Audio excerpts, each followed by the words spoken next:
Okay, Precision Nutrition's weight loss topic is the fat lesson. That's a powerful word right now. And so instead of me once again preaching to you about what is fat and poly and monounsaturated fats and how much we should have, well, I couldn't do that. Because remember, in Precision Nutrition, it's not a one-size-fits-all. I can't say that we want to have 40% of your diet to be of saturated fat and this amount to be from poly and so on and so forth. It wouldn't be fair because no two people are alike.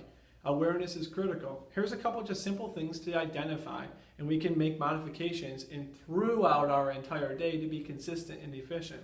One, fat's good for you. Is fat good for everybody? Not necessarily. There could be some liver issues, there could be gallbladder issues, and that our body has a hard time breaking down our fats, and you know if that's true for yourself.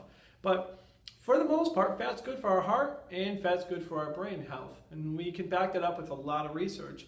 But when we look at fat, we oftentimes think if we eat fat, we get fat. And that's so far from the truth. We even feel that if we have too much fat, it'll clog our arteries. That now has been proven not to be true as well. We're finding that more to even be from carbohydrates. And so it's for us to understand the benefits of fat, to think about it to feed our brain, to nourish our cells, to nourish our heart.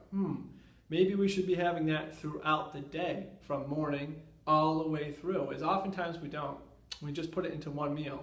For the most part, when I work with clients and I ask them what they have for breakfast, there may be 0 grams of fat in the morning. An incredible amount of carbohydrates to spike them all the way up. They'll fight through the day, but at the end of the day, they'll yield a lot of fat at the end of the day. Very inconsistent, something that's not efficient.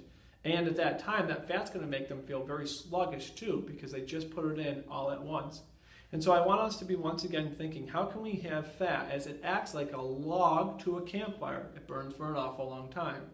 It allows us to feel satiated. It nourishes the brain, nourishes the heart. These are identifications. But where can we have an avocado, salmon, almonds, good healthy nuts, and seeds? Where can we have those eggs and steaks and so on and so forth that we know have more fat? How can we fit that in the morning? How can we fit it in throughout the entire day? And believe me, you're going to feel that you're going to have less of urges on grabbing small little things for some quick sources of sugar energy to create those roller coasters once you're packed in with some really good fat. And you'll notice yourself not doing the yawning, and you'll notice your cardiovascular system starting to become more efficient. Enjoy.